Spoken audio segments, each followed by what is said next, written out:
All but one game has been played in the 2023 NFL playoffs, and there has been a lot to take away, both good and bad, through the first three rounds. The number 3 seed Chiefs will represent the AFC, and the number 1 seed 49ers will represent the NFC in Super Bowl 58.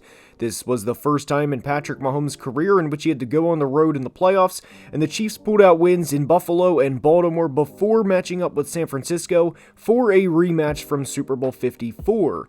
There was a lot that took place over the past few weeks, such as CJ Stroud and Jordan Love getting their first career playoff wins, Dan Campbell taking the Lions to the NFC Championship game, and Baker Mayfield throwing for over 300 yards and 3 touchdowns in a home playoff win for the Buccaneers.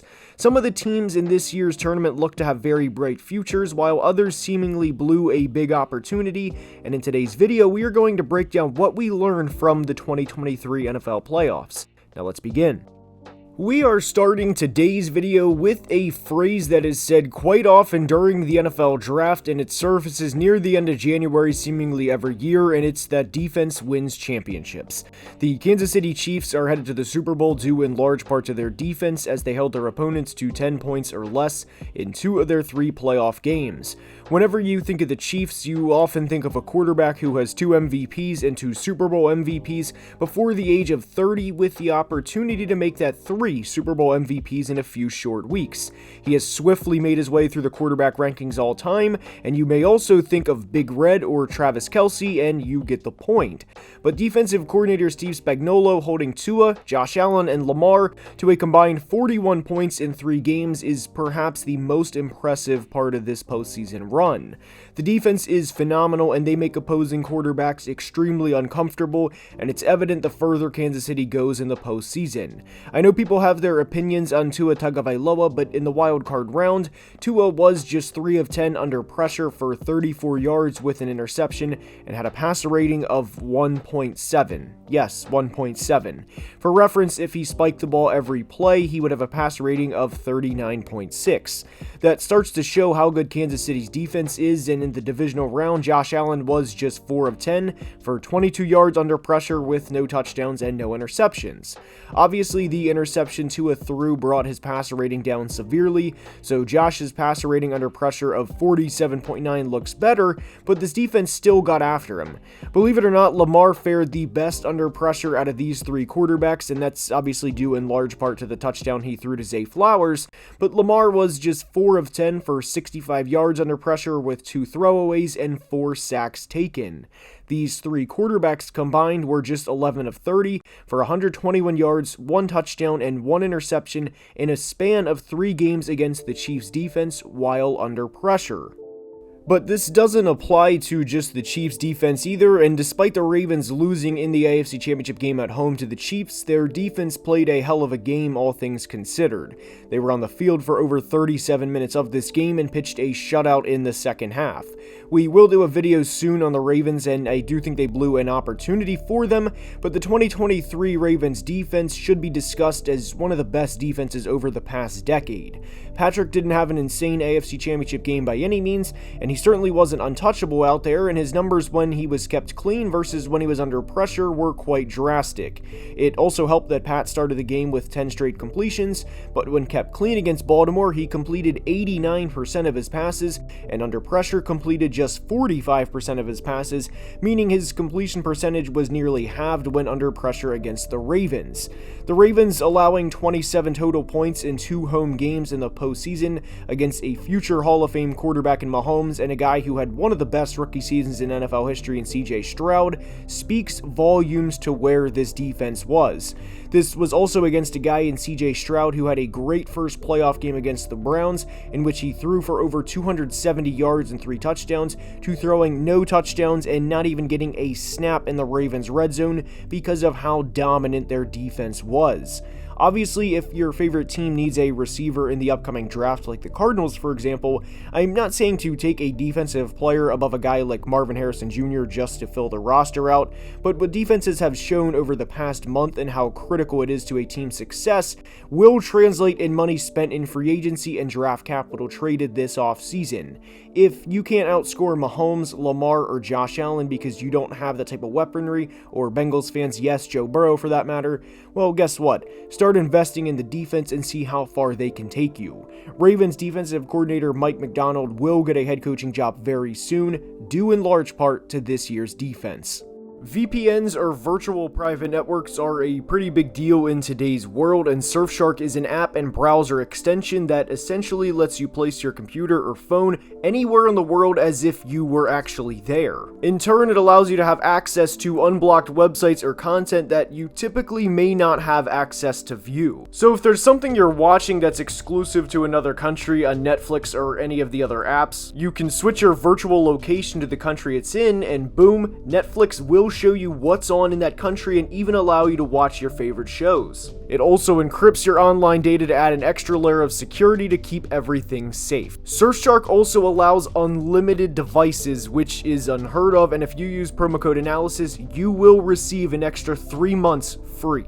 There is no risk in trying Surfshark as they offer a 30-day money-back guarantee, and again, if you use promo code analysis, you will receive an extra 3 months free. You can visit Surfshark to learn more, or you can use the link in the description. Once again, that's promo code analysis, and a big thank you to Surfshark for sponsoring today's video.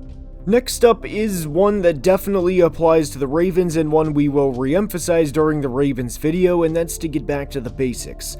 Not only get back to the basics, but don't let the moment get too big and try to get too cute when your season is on the line. I've went in depth about how much I love Todd Monken on the channel before and how he makes defenses defend every inch of grass and why he stresses defenses out, whether that's with Lamar as an MVP quarterback or Lamar as one of the best dual threat quarterbacks in NFL history. When you have a weapon as unique as Lamar, it makes everyone's jobs easier because he is the first player defenses have to stop. No matter what, their number one priority every play is how do we stop or contain Lamar Jackson. Due to this, I can't emphasize enough how disappointed I was in Todd Monken's game plan against the Chiefs in the AFC title game. Some background information that needs to be shared is the Chiefs' rushing defense allowed an average of 4.5 yards per carry in the regular season, which ranked 24th in the NFL, and they allowed over 1,900 yards as a unit, which ranked 18th in the NFL. The Ravens' offense averaged 4.9 yards per carry, which ranked 3rd in the NFL, and they had both the most rushing attempts on the year and rushing yards on the year with over 2,600 yards, and they ran for over 100 yards as a team in every game. Yes, having a player like Lamar Jackson will obviously skew your numbers for the Lamar is a running back crowd, but guess what? They were the number 1 seed in the conference and finished 4th in the entire league in points per game. So what they were doing was obviously working, in the regular season that is. To go full circle, the Ravens, not named Lamar Jackson, ran the ball a combined 8 times in this game for 27 yards. Not only that, but 2 of those carries were from Zay Flowers, meaning the Ravens running backs combined had 6 total carries in this game. You can say what you want about Lamar Jackson, and the Lamar haters certainly had a field day with Lamar throwing in triple coverage and only leading his team to 10 points in a home playoff game, and I get it, they failed in that aspect. But I have no idea why this was the offensive game plan against a team who was not great defending the run, and not only were the Chiefs not great defending the run, but one of the Chiefs starting linebackers, Willie Gay Jr., was out. If there was ever a time to say welcome to Baltimore and to pound the rock and physically make the Chiefs stop you, this was the game. This was the game in not great weather, especially once the second half started and the rain started coming down, to ride the Gus bus for a trip to the Super Bowl. I don't understand the thought process to have Lamar throw the ball 37 times and to give Gus Edwards and Justice Hill a combined 6 carries with the season on the line, and I never will.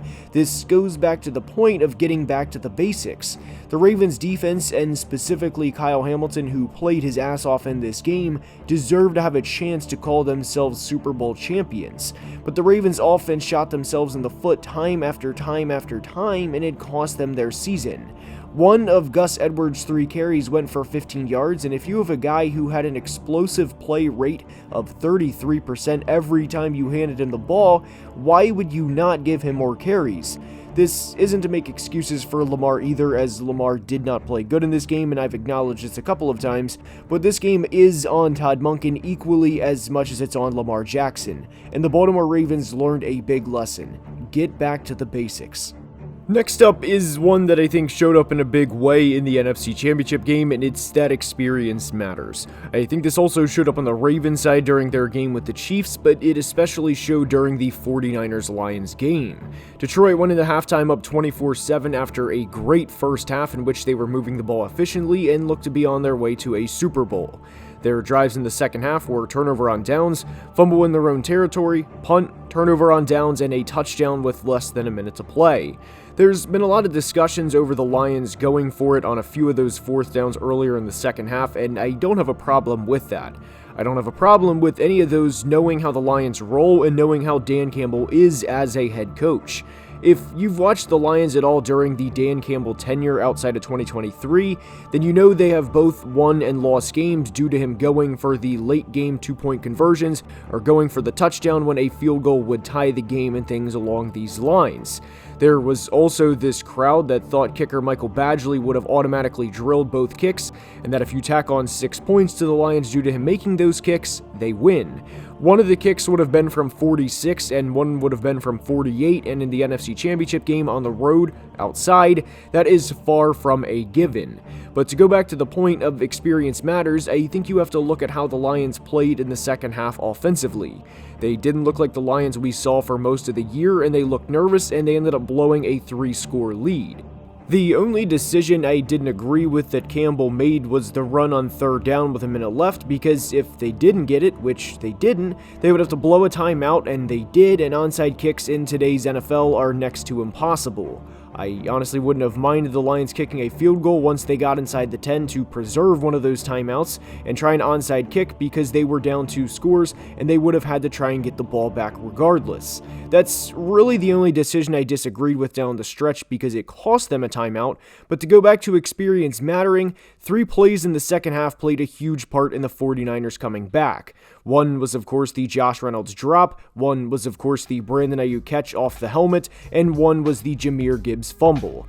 One thing I do want to be clear about the Lions and their future is it's still very bright. Having a few miscues in the NFC Championship game is obviously unfortunate, but that doesn't mean the end of the road for Brad Holmes and Dan Campbell is here. In fact, it's just getting started. They won the NFC North for the first time in their tenure this year, and they won not 1, but 2 playoff games, and if they proved anything this year, it's that they are going to be here to stay. Their offensive line is an absolute unit, and with guys like Frank Ragnow and Penei Sewell, they are the definition of a team nobody wants to play. Having said that, the NFC Championship game was a big learning experience for everyone on this roster.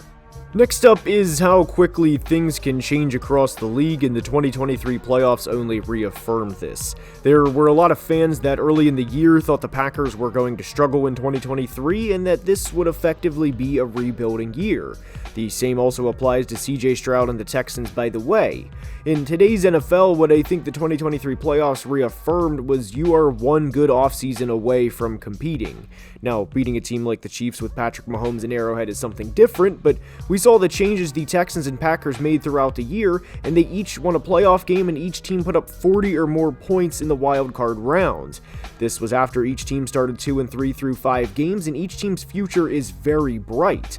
The reason we bring this up is because there's 2 quarterbacks expected to be taken in the top 2 of the 2024 NFL Draft, and very quickly we could have Caleb Williams and Drake May enter the postseason as early as next year or even 2025 and play a significant part in changing the NFL landscape.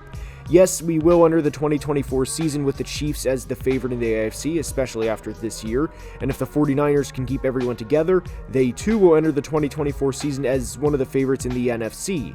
But Green Bay took San Francisco down to the wire, and I thought there was a very good chance Green Bay was going to win that game. Now, for a lot of the regular season, I thought Dallas had a chance to go to the NFC Championship game for the first time since 1995, but one thing the 2023 playoffs proved, especially on the AFC side, but to Dallas too, the regular season doesn't mean a damn thing when January rolls around. I hope you enjoyed today's video, and if you did, please like and subscribe, as only about 32% of people watching are subscribed, and it helps the channel tremendously. Until next time, please be safe and have a great day. Love you guys.